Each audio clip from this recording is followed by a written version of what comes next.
Bismillahirrahmanirrahim. Kemudian masuk masalah anjuran untuk menikah. Seperti yang telah diketahui bahwa agama kita banyak memberikan anjuran untuk menikah. Allah menyebutkannya dalam banyak sekali ayat dalam kitabnya. Dan menganjurkan kepada kita untuk melaksanakannya sesegera mungkin.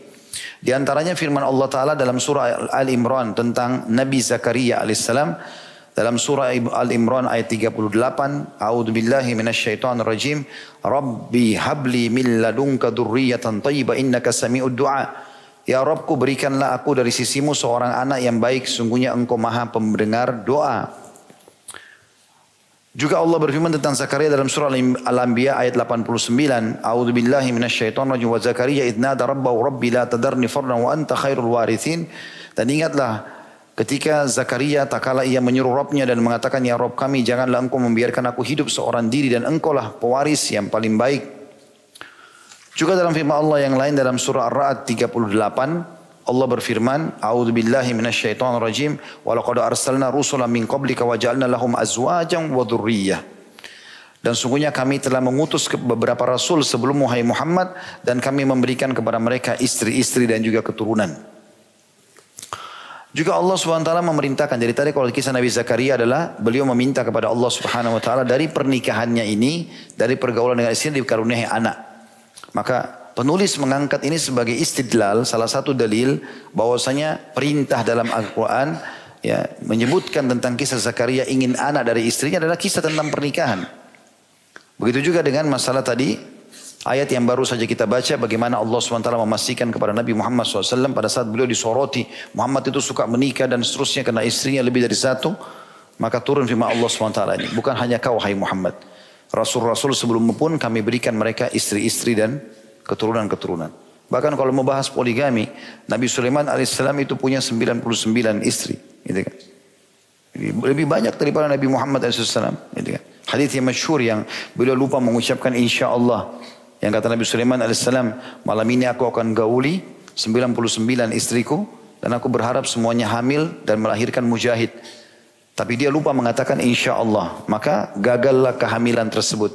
Kata Nabi SAW, andai saja Nabi Allah Sulaiman mengucapkan insya Allah, maka jadilah seperti yang dia niatkan. Juga Allah Subhanahu Wa Taala memerintahkan agar kita menikahkan orang-orang yang masih bujang dan gadis. Dan yang bujang gadis juga harus segera menikah. Itu firman Allah Subhanahu Wa Taala dalam surah An-Nur. Dalam surah An-Nur ayat 32. Yang bunyinya a'udzubillahi minasyaitonirrajim wa ankihul ayama minkum was-salihina min ibadikum wa imaikum iyakunu fuqara'a yughnihimullahu min fadli. Al-ayah. Dan nikahkanlah orang-orang yang sendirian di antara kamu yang masih bujang dan gadis. Jadi mereka dicari untuk dinikahkan, dimudahkan pernikahannya. Mereka pun harus segera menawarkan diri untuk menikah. Dan orang-orang yang layak ya, kawin di antara hamba-hamba sahayamu yang laki-laki dan hamba-hamba sahayamu yang perempuan. Jika mereka miskin, Allah akan menjadikan mereka mampu dengan karunia-Nya. Allah akan menjadikan mereka kaya karena karunia-Nya. Ini ada jaminan dalam ayat ini, atau ada perintah dari Allah SWT untuk segera menikah, dan ada jaminan orang yang menikah akan diberikan rezeki. Dalam hadis-hadis Nabi SAW, selain ayat-ayat tadi juga cukup banyak yang disebutkan masalah itu.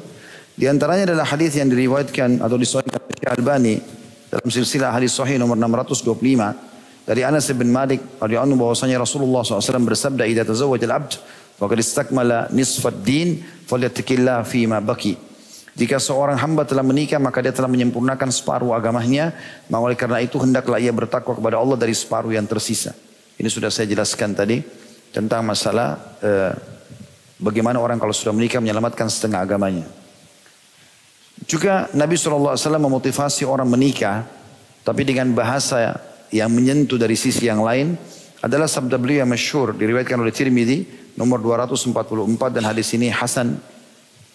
Juga Al-Hakim sebutkan dan mengatakan sanadnya sahih di jilid 4 halaman 357. Kata baginda Nabi SAW, "Man waqahu Allahu syarra tsnaini walajal jannah ma baina lahyaihi wa ma baina rijlaihi." Barang siapa yang dipelihara oleh Allah dari keburukan dua perkara, niscaya dia akan masuk surga. Yang pertama, apa yang terdapat di antara kedua tulang dagunya, maksudnya mulutnya, tidak sembarangan dia ngomong. Dan yang kedua ini yang berhubungan dengan pernikahan, apa yang berada di antara kedua pahanya, maksudnya kemaluannya. Jangan dia berzina, tapi dia menikah. Gitu. Kata beliau, jadi masuk ke dalam surga itu wahai saudaraku, karena engkau memelihara dirimu dari keburukan apa yang ada di antara kedua kakimu atau kemaluanmu. Dan ini dengan cara menikah atau berpuasa bagi yang tidak mampu. Saudaraku yang budiman, kata beliau, pernikahan adalah sarana terbesar untuk memelihara manusia agar tidak terjatuh ke dalam perkara yang diharamkan Allah. Seperti zina atau liwat atau terjemahannya homoseksual. Dan juga masuk lesbian dan seterusnya. Dan selainnya, penjelasan mengenai ini akan nanti disampaikan di bab-bab setelahnya. Nabi SAW menganjurkan kita dengan sabdanya untuk menikah dan mencari keturunan. Sebagaimana diriwayatkan oleh Abu Umamah radhiyallahu anhu, tazawwaju fa inni mukathirun bikumul umam yaumal qiyamah wa la takunu karahbaniyatin nasara. Menikahlah kalian semua, tidak terkecuali muslim, apakah dia gadis, apakah dia bujang, apakah dia janda, apakah dia duda, ya. Karena sungguhnya aku akan membangga-banggakan jumlah kalian kepada umat-umat lain pada hari kiamat. Dan janganlah kalian seperti pendeta Nasrani. Hadis riwayat Baihaqi jilid 7 halaman 78. Dan ini tentu dikuatkan oleh Syekh Albani. Dikatakan bahwasanya hadis ini bisa dipegangi karena banyak hadis pendukungnya. Nabi SAW menganjurkan kita dalam banyak hadis agar menikah dan melahirkan anak. Beliau menganjurkan kita mengenai hal tersebut dan melarang kita hidup membujang. Karena perbuatan ini menyelisihi sunnahnya. Jadi pernah ada 3 orang sahabat berikrar di masjid. Karena mereka merasa ibadahnya sangat tinggi. Maka mereka ingin ibadah yang tidak umum orang buat. Maka mereka bilang satu sama yang lain, ayo kita ke rumah Nabi SAW. Mungkin di rumah Nabi ada informasi ibadah yang belum kita tahu. Di luar rumah kita sudah tahu semua Nabi buat apa. Mereka datang ke rumah Nabi SAW lalu tanya. Ternyata Aisyah menjelaskan, kalau Nabi SAW di rumah seperti laki-laki seseorang antara kalian. Dia penuhi hajatnya sendiri atau dia membantu keluarganya. Bahkan Nabi SAW pernah menjahit sendiri sendalnya yang putus. Maka mereka seakan-akan menganggap ingin informasi yang lain. Seakan-akan mereka anggap ini kok cuma seperti ini ya. Maka tiga-tiganya berikrar di masjid. Dan didengar oleh sahabat-sahabat Nabi yang lain. Yang satu bilang mulai sekarang saya tidak mau tidur malam hari. Mau sholat tahajud sepanjang malam. Ya, pagi kalau ngantuk baru tidur. Malam tidak ada tidur lagi. Supaya tidak seperti umum orang buat. Mulai habis ba'diyah isya tahajud sampai pagi. Yang kedua mengatakan saya mulai sekarang puasa tidak mau buka puasa.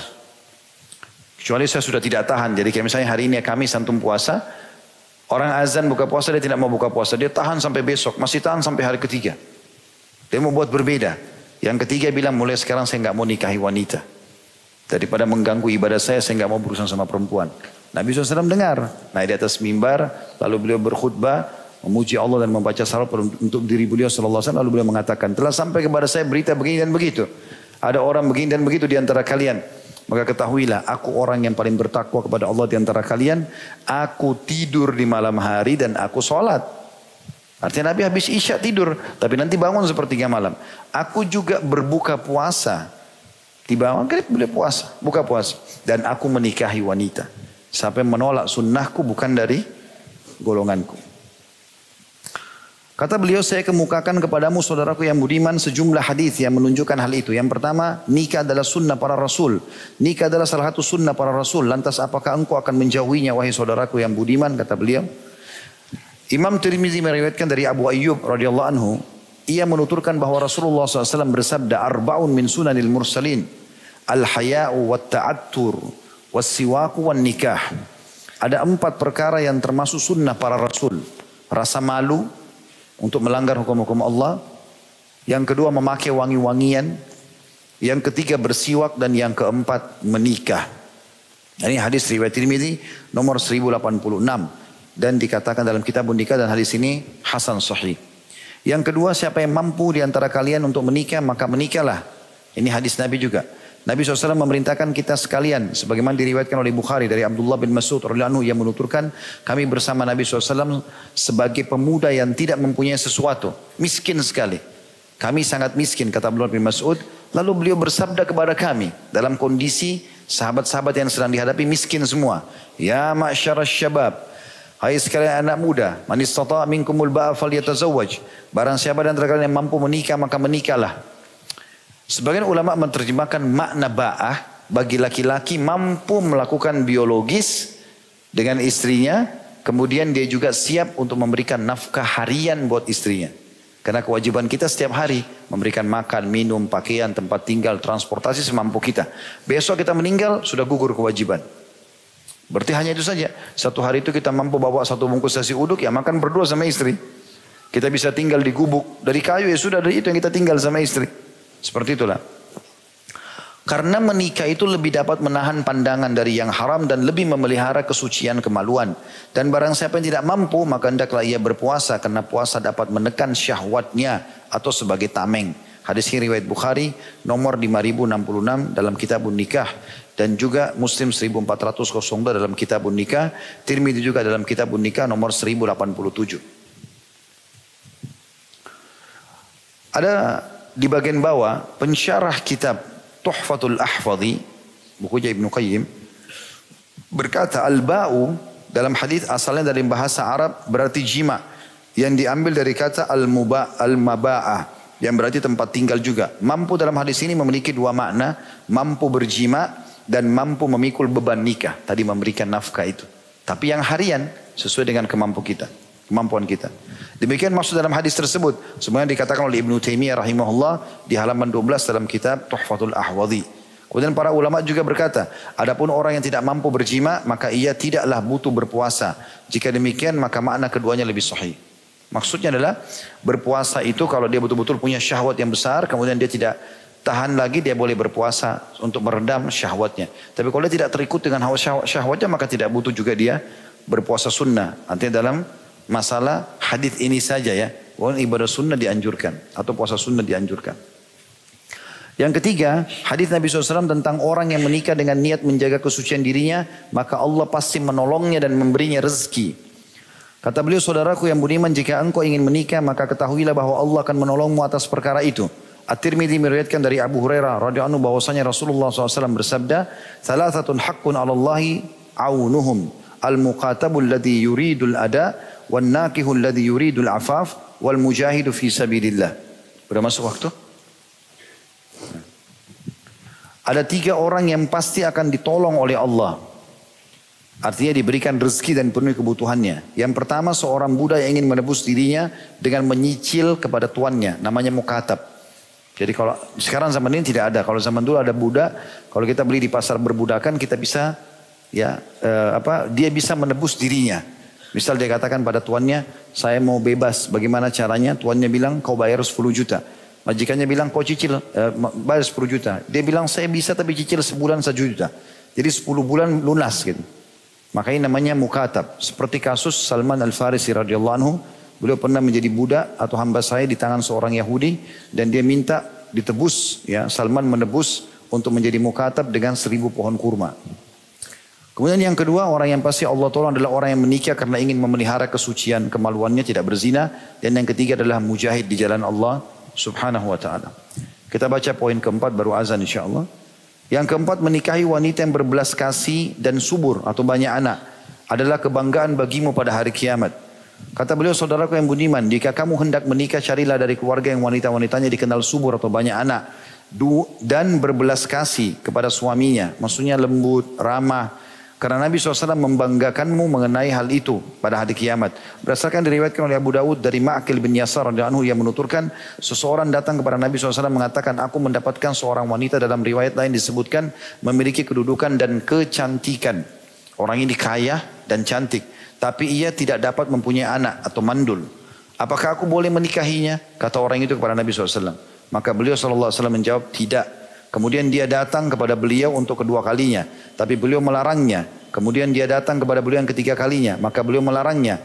Lalu beliau berkata, nikahilah wanita yang berbelas kasih lagi banyak anak. Karena aku akan membanggakan jumlah kalian pada hari kiamat. Hadis ini sahih diriwayatkan Abu Daud nomor 2050. Dan tentu ini cara melihat wanita itu berbelas kasih atau tidak adalah dengan cara melihat umumnya sifat keluarga. Kalau seseorang ingin menikah dengan orang lain, kalau dia mau tahu bagaimana nanti keturunannya, maka cukup dia melihat jalur ayahnya saja. Jadi misalnya jalur ayah saya dan jalur ayah istri saya, itu nanti akan menurunkan fisik. paras wajah, rambut, warna kulit, postur tubuh kepada anak-anak. Sementara jalur ibu saya dan jalur ibu istri saya itu akan menurunkan karakter atau sifat secara umum global. Kalau misalnya keluarga itu kelihatannya banyak keturunannya, orangnya baik-baik, ya sudah cukup jadi patokan. Walaupun ada 1-2 keluarganya yang tidak baik. Dan ini sudah pernah saya jelaskan di salah satu tema di YouTube tentang masalah konsep ta'aruf Islami. Jadi cara ta'aruf dalam Islam itu melalui 4 hal saja, dan hari itu juga Anda sudah bisa menentukan calon pasangan. Yaitu yang pertama, melihat apa yang dibolehkan secara syar'i, tepatnya wajah dan telapak tangan. Kemudian bagi wanita tentunya, dan wanita juga boleh melihat wajah dan telapak tangan pria, tapi yang ditekankan adalah pria kepada wanita. Yang kedua, melihat keluarganya. Tadi saya bilang, dari keluarga ayah itu akan menurunkan nanti kepada keturunan kita fisik, paras wajah, warna kulit, rambut dan seterusnya. Dan dari jalur ibu akan keluar sifat-sifat atau karakter. Yang ketiga, kenali lingkungannya. Kita boleh pada saat ta'aruf awal atau berkenalan pertama, tanpa ada pelanggaran agama tentunya, menanyakan kegiatan dia, apa yang dia lakukan. Misal, kalau lagi weekend, Sabtu Ahad, biasanya Anda ini buat apa saja? Oh, saya biasa ke diskotik, saya biasa ke bar. Ya sudah tahu orang. Oh, saya kalau hari Sabtu Minggu ada pengajian dekat rumah saya hadir. Ada orang tua saya yang sudah tua, saya bakti. Anda sudah bisa menilainya. Setelah 3 poin ini, hari yang sama, cukup yang keempat istikharah. Selebihnya tawakal kepada Allah Subhanahu wa ta'ala. Ya, seperti itulah yang dilakukan oleh para sahabat ridwanullahi alaihim. Kemudian yang kelima kita tutup dengan poin ini tentunya. Dia kurang lebih ada 12 poin ya. Dalam hadis-hadis ini. Kita akan insya Allah jelaskan sampai di poin ke-6. Poin kelima adalah persetubuhan salah seorang dari kalian yang halal adalah sedekah atau pahala yang besar. Jadi setiap kali berhubungan biologis sudah mendapatkan kenikmatan dunia dan juga mendapatkan pahala yang besar. Kata penulis, saudaraku semuslim, aktivitas seksualmu dengan istrimu yang halal guna mendapatkan keturunan atau untuk memelihara dirimu atau diri istrimu, maka engkau mendapatkan pahala. Berdasarkan hadis yang diriwayatkan oleh Muslim dari Abi Dzar radhiyallahu anhu, bahwa sejumlah sahabat Nabi SAW berkata kepada beliau, wahai Rasulullah, orang-orang kaya telah mendapatkan banyak pahala, mengalahkan kami. Mereka melaksanakan solat sebagaimana kami solat, mereka berpuasa sebagaimana kami puasa, dan mereka dapat bersedekah dengan kelebihan harta mereka, yang kami tidak bisa lakukan itu. Maka Nabi SAW bersabda, bukankah Allah telah menjadikan untuk kalian apa yang dapat kalian sedekahkan selain harta?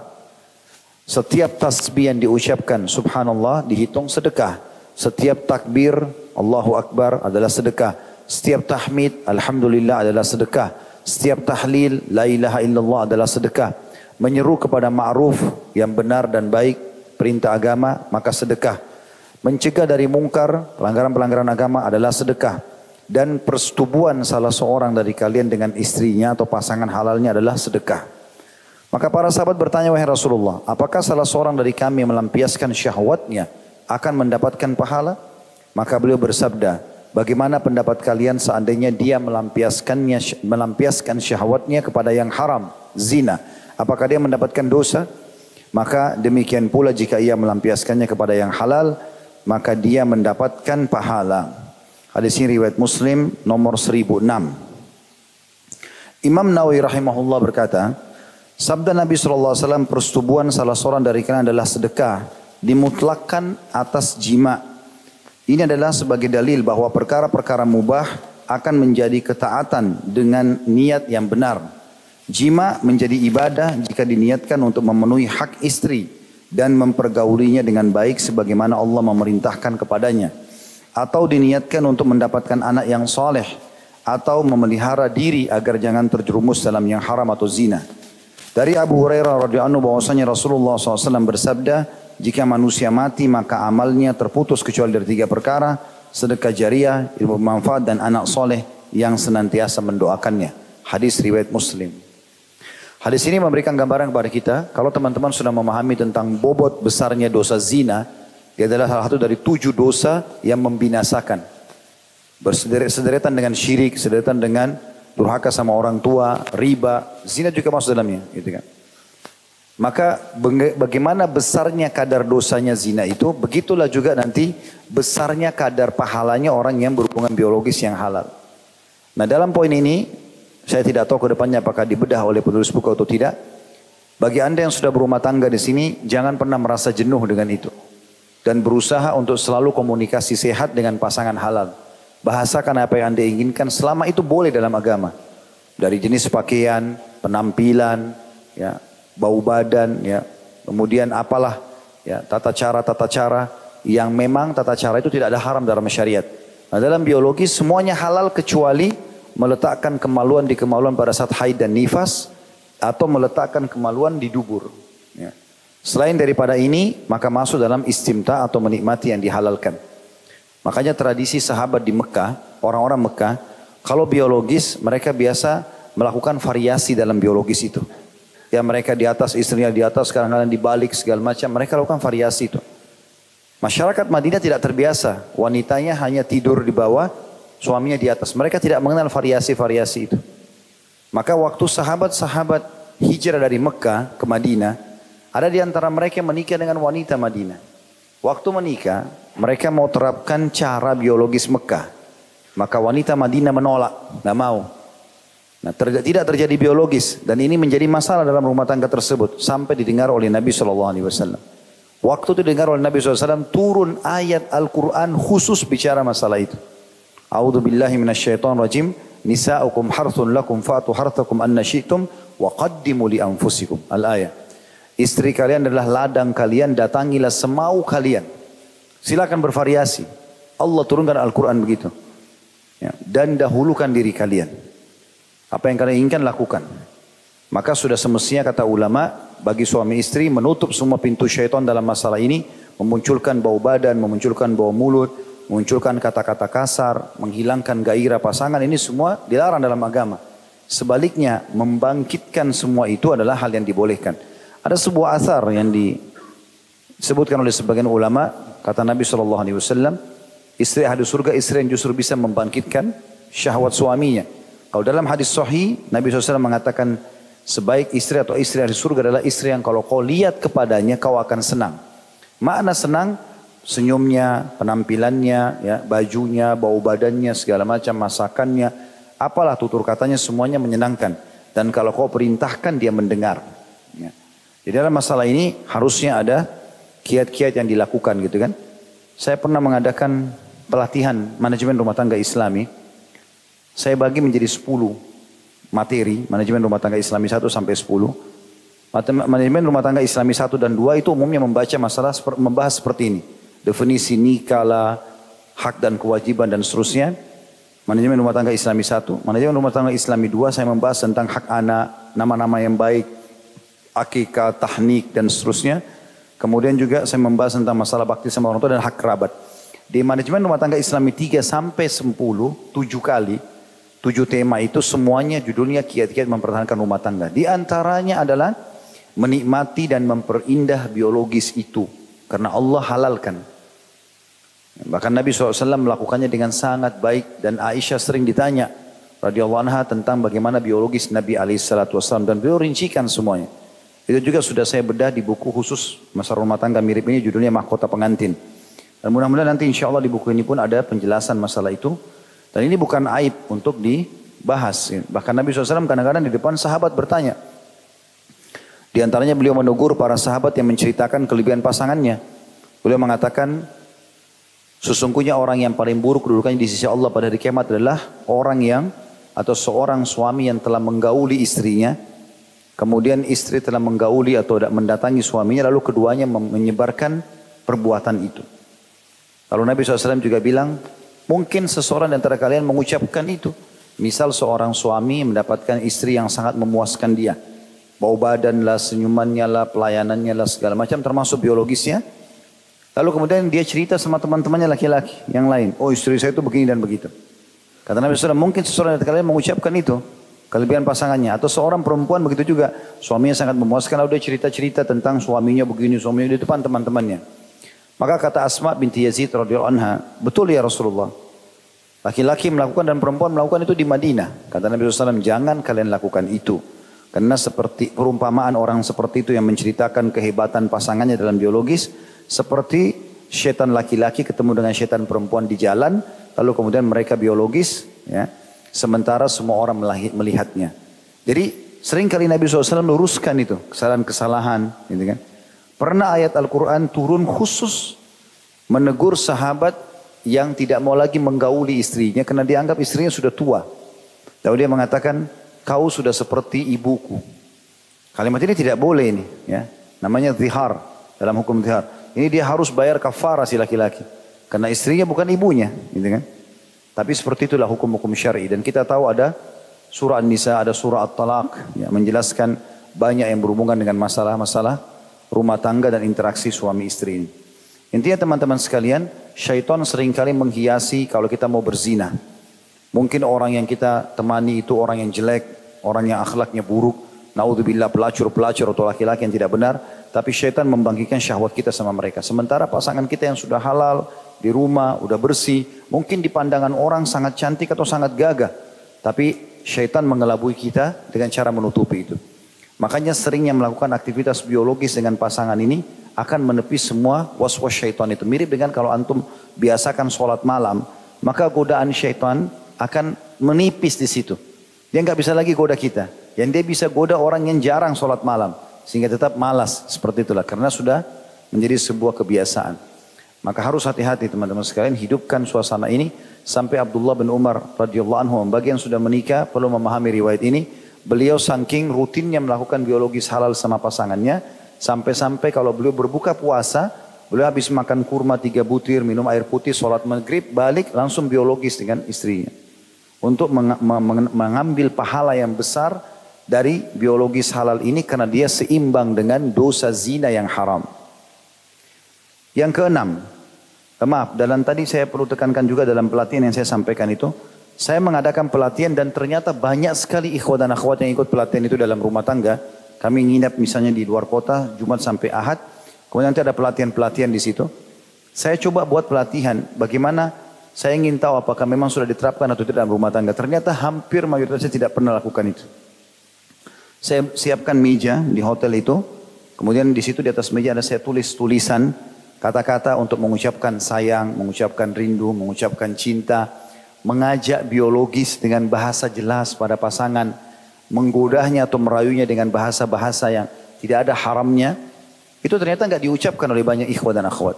Mereka tidak pernah ucapkan pada pasangannya. Sudah 10 tahun berumah tangga. Saya tempelkan kertas di meja, saya wajibkan dalam pelatihan untuk mengucapkan dan sambil melihat pasangannya. Ada orang subhanallah menikah sekian lama tidak pernah menikmati muka pasangannya. Pasangannya ngobrol, dia lihat tembok. Lalu apa gunanya istrinya atau suaminya di sebelah? Gitu kan? Syaitan mengelabui dia. Atau pada saat dia biologis, dia mengkhayalkan orang lain karena banyak tontonan yang ada. Maka pasangannya yang sudah berusaha memberikan yang terbaik, ini semua tertepis dengan waswas syaitan. Ini semua tentu hal-hal yang perlu diperbaiki. Insya Allah mungkin kedepannya kita akan lebih banyak bahas singgungan masalah ini. Tapi ini poin kelima tentang masalah besarnya pahala persetubuhan tersebut. Yang terakhir yang keenam, menikah dapat mengembalikan semangat kepemudaan. Dikatakan oleh penulis, nikah dapat mengembalikan kekuatan dan kepemudaan badan. Karena ketika jiwa merasa tentram, tubuh juga menjadi giat. Ini adalah seorang sahabat, kata beliau. Cerita seorang sahabat yang menjelaskan hal itu kepada kita. Di mana diriwayatkan oleh Bukhari dari Alqamah radhiyallahu anhu, ia menuturkan, aku bersama Abdullah bin Mas'ud. Lalu Uthman bertemu dengannya di Mina. Maka ia mengatakan, wahai Abu Abdurrahman, maksudnya Alqamah, berkata kepada Abdullah bin Mas'ud, sesungguhnya aku mempunyai hajat kepadamu. Kemudian keduanya bercakap-cakap, tapi agak jauh dari Alqamah. Uthman bertanya kepadanya, wahai Abu Abdurrahman, wahai Abdullah bin Mas'ud, maukah aku nikahkan engkau dengan seorang gadis yang akan mengingatkan kau pada yang dahulu pernah engkau alami? Maksudnya kau pernah berumah tangga dulu. Ketika Abdullah merasa dirinya tidak membutuhkan, maka dia mengisyaratkan kepadaku. Seraya berkata, wahai Alqamah, sesungguhnya aku menolaknya, tapi aku, maksudnya perempuan ini, tapi bukan aku menolak pernikahan. Karena aku pernah mendengar Nabi SAW bersabda, wahai sekalian pemuda, barang siapa di antara kalian yang mampu untuk menikah, maka menikahlah. Maksudnya maknanya, agar tetap kamu dalam keremajaanmu, semangatmu karena menikah. Jadi dia semangat cari nafkah buat istrinya, dia pulang capek ada yang temanin dan seterusnya. Dan barang siapa yang belum mampu maka berpuasalah. Karena puasa dapat mengendalikan syahwatnya. Hadis ini riwayat Bukhari nomor 5065. Ini sebagai penutup tentunya saya akan baca pertanyaan. Saya menemui salah satu panitia masjid. Kebetulan belum menikah. Saya biasa kalau ketemu sama teman-teman bujang selalu saya godain supaya menikah. Nah, maka saya bilang, belum menikah, akhi, setiap ketemu. Belum, Ustaz. Kenapa? Tunggu apa ini nikah-nikah? Kan bisa dapat pahala. Rugi malam-malam antum tanpa istri. Terus dia bilang, tapi anak kan setiap malam bisa pijitin ibu anak. Iya, antum memijit ibu dapat pahala. Tapi antum juga bisa dipijit oleh istri. Gitu. Jadi akhirnya rugi saja lewat waktu seperti itu. Ya, Allahu a'lam. Itu saja, semoga bermanfaat. Kalau benar dari Allah, kalau salah dari saya mohon dimaafkan. Subhanakallahumma bihamdika, asyhadu an la ilaha illa anta astaghfiruka wa atubu ilaik. Wassalamualaikum warahmatullahi wabarakatuh.